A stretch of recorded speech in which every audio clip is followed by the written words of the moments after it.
Bom dia a todos, no nome glorioso do Senhor Jesus Cristo, que Ele nos abençoe, nos ajude a falar somente aquilo que deve ser falado. E Ele nos dê essa graça, essa sabedoria, esse entendimento. Bem, falar ou não falar? Bem, nós fomos censurados, alguém dizendo que tudo bem, deveríamos ter ficado calado em relação aos acontecimentos de Goiânia, da mensagem. Como muitos saíram por causa do erro praticado e foi uma prática constante e saíram calados. Bom, tudo bem. Saíram porque quiseram sair daquela forma. Saíram do chamado companheirismo e foram levar suas vidas para lá. Tudo bem, graças a Deus. E outros disseram que iam jogando debaixo do tapete.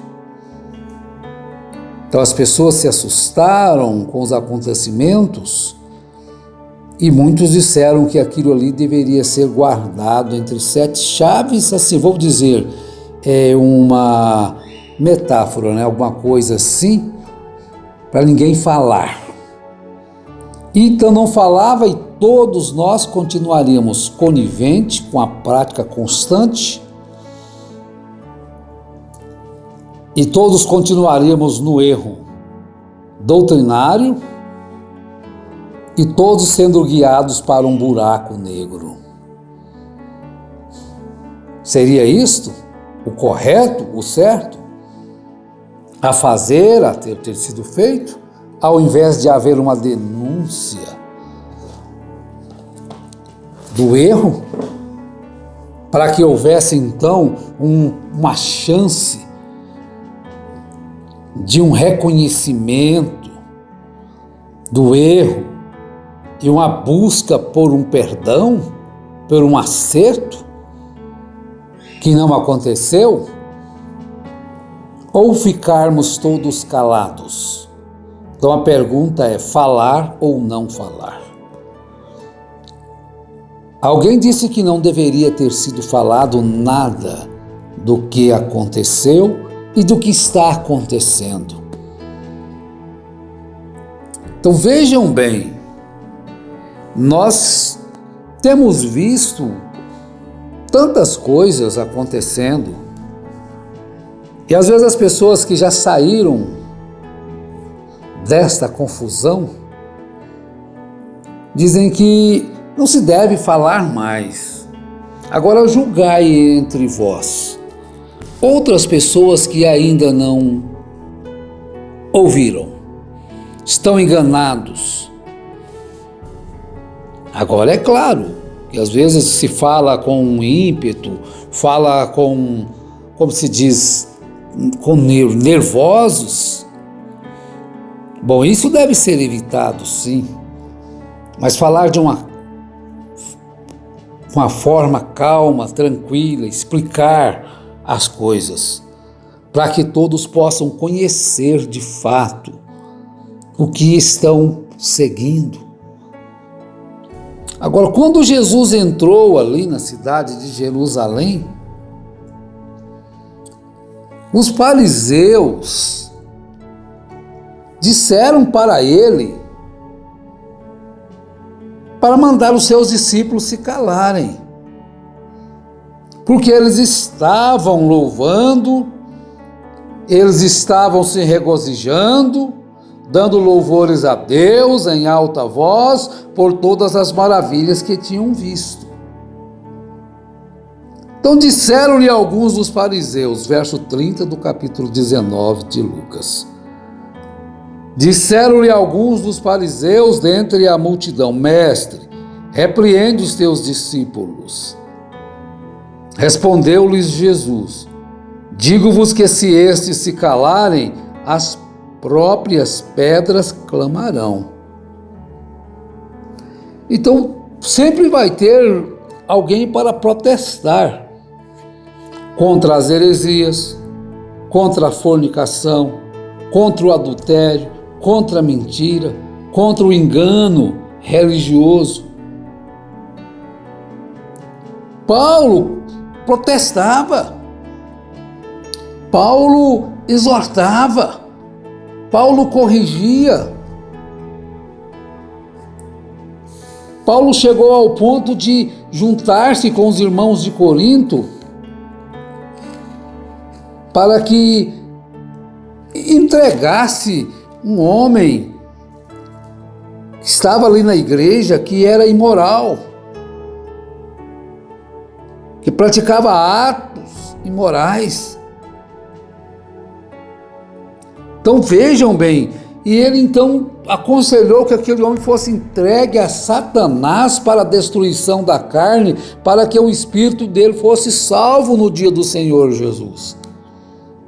E aquele povo ali estava vendo aquilo acontecendo e eles estavam fazendo de conta que não estava acontecendo nada. Fazendo de conta que não estava acontecendo nada, tudo estava normal. Mas quando Paulo ficou sabendo, ele denunciou. Ele chegou a chamar a atenção deles, dizendo no verso 6: não é boa a vossa jactância, não sabeis que um pouco de fermento leveda toda a massa? Lançai fora o fermento velho, para que sejais uma nova massa. Bem, agora se deixar o fermento dentro da igreja, ninguém pode falar, ninguém pode denunciar, porque a cúpula da igreja está contaminada. Então ninguém pode falar, porque se falar, vocês conhecem, sabem muito bem o que aconteceria, como eram as ameaças. Eu estou tentando ser bem calmo para falar sobre esse assunto. Alguém disse: vocês não deveriam ter falado. Então não falaríamos, ficaríamos todos debaixo de um jugo, ficaríamos todos debaixo de um sistema contaminado e jogaríamos debaixo do tapete, como de anos e anos para trás vem sido jogado. Palavras de um pastor que disse que quantas coisas foram jogadas debaixo do tapete.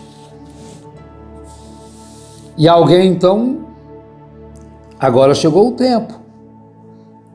Paulo, ele recebeu depois, em Atos dos Apóstolos, ele tinha recebido de Jesus a comissão para falar. E ele não falava só o que as pessoas queriam ouvir. Então, como nós já vimos aí em 1 Coríntios capítulo 5. Vocês perceberam o que a ação de Paulo fez e que ela redundou lá na frente em arrependimento daquela pessoa. Mas você não corrige, você não fala, a pessoa vai estar cada vez enveredando mais em mentiras, em iniquidade, em fornicação, e aquilo vai levando como se fosse natural, normal. E a única coisa que se pregava é um pacto incondicional, não importa o que você faça. Bom, até certo ponto a Bíblia diz isso sim. Mas olha lá quando se citava Davi para justificar os atos. Olha o que aconteceu com Davi. Ele escreveu o Salmo 51. Porque ele errou, como todos os homens podem errar, mas houve um arrependimento, uma busca pelo perdão. E ele pagou o preço. Aquilo que Davi fez com Betseba, depois ele pagou um preço. Olha lá o que seu filho Absalão fez. Armou uma tenda à luz do sol e deitou com as concubinas de Davi. Olha que desmoralização. Aquele homem era segundo o coração de Deus. Mas quando ele fez numerar o povo, olha lá o castigo descendo. Olha o arrependimento brotando. Então as pessoas têm que sofrer algo para ter o arrependimento, porque senão ele vai prosseguir na prática do erro e todo mundo errando junto com ele, vai só aumentando os erros e esta coisa espalha para todo lado e ninguém pode dizer. Então todos nós ficaríamos no engano. Então ninguém poderia levantar-se e dizer que William Branham não é Elias de Malaquias 4. Olha, porque Jesus falou que Malaquias 4 foi João Batista. Quando Jesus disse, na verdade, Elias virá primeiro e restaurará todas as coisas, leia a sequência. Mas eu vos digo, Elias já veio, pronto, encerrou o assunto. Elias já veio. Então os discípulos compreenderam que era João Batista. Está escrito na Bíblia. Então quando eu digo aqui, gente, o anjo de Laodiceia, o anjo de Éfeso, o anjo de Esmirna, o anjo de Pérgamo, o anjo de Sardes, o anjo de Filadélfia, o anjo de Laodiceia, daquelas igrejas lá, aquilo não estava dizendo que cada igreja era uma era de igreja. Aquilo era uma igreja local. Prova tanto que o anjo de Laodiceia ali era um anjo morno, vomitado da boca de Deus. Então eu venho e digo assim, olha, se vocês dizem que ele é o anjo de Laodiceia, então ele é vomitado da boca de Deus, porque o anjo de Laodiceia é vomitado da boca de Deus. Está escrito. Apocalipse 3, 17. É a Bíblia. Quando os 7 anjos que viram, lá no Apocalipse, capítulo 8, aqueles anjos estavam diante de Deus, todos os 7 anjos, para tocar as trombetas, para revelar o único segredo que o 7º anjo teria que revelar, anunciado aos seus servos e profetas. O pastor Adriano falou esses dias, ouvindo. Qual o único segredo que tem no Novo Testamento? É o dia da vinda, da volta do Senhor. Então veio esse anjo, tocou a trombeta e revelou o ano da volta de Jesus, 77, não voltou. Aí eu me calo diante disto, e eu vou me calar diante disso. Um irmão chegou a dizer para mim, não, ele quis dizer isso no calendário judaico. Olha quantos anos na frente está o calendário judaico do nosso, mais de 5.000 anos. O calendário judaico está, acho, quase 5.800 anos. Nós estamos em 2023, lá está 5.000, quase 5.800. Olha, aí a pessoa fica no engano a vida toda, não tem ninguém para falar. Não temas, mas fala e não te cales. Sempre vai ter alguém para falar. Paulo era essa voz nos seus dias. Ou ia ficar todo mundo calado sem combater o erro, o pecado? Assim querem as pessoas, talvez? Não deveriam falar, mas ficar tudo em silêncio e todo mundo ir para o buraco negro? Então, meus irmãos, não é assim. Alguém tem que fazer a denúncia do erro, da doutrina errada.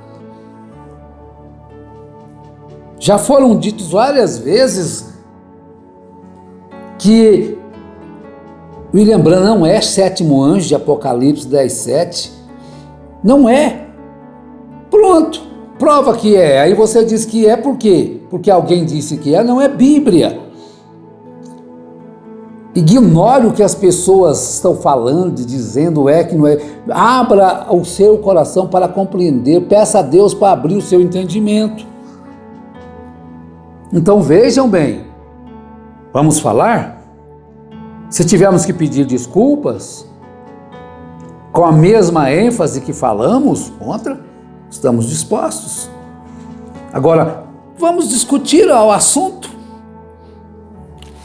Traga alguma coisa que é coerente com a palavra, vamos conversar, traz as escrituras que provam alguma coisa. O segredo que o 7º anjo de Apocalipse ficou de revelar, gente, está em Apocalipse capítulo 11, verso 15. É só você ler lá, quando ele toca a trombeta, ele revela o segredo. Aí não vem com essa que o mensageiro de Laodiceia tem uma trombeta também. Mas quem falou que ele tem uma trombeta? A Bíblia fala? A Bíblia não fala. Como que alguém pode chegar e dizer que o anjo de Laodiceia tem uma trombeta? Que nem essa era de Laodiceia existe. Isso é uma igreja de Laodiceia em Apocalipse 3. Então, eu peço ao Senhor Jesus que saibamos como falar e que as pessoas saibam como ouvir e saibam comentar. Você não precisa ter medo de comentar, falar o que você deseja falar, desde que seja escriturístico, com as referências bíblicas corretas, sem interpretações. Elias já veio? Está escrito. Pronto. O 7º anjo de Apocalipse capítulo 10, verso 7, toca a trombeta em Apocalipse 11, 15 e revela o segredo de Deus. Qual é ele? A volta de Jesus. Os que tentaram revelar a volta de Jesus falharam. Não foi em 77. Que Deus tenha misericórdia de nós, nos ajude e nos abençoe. E aprendamos o perdão.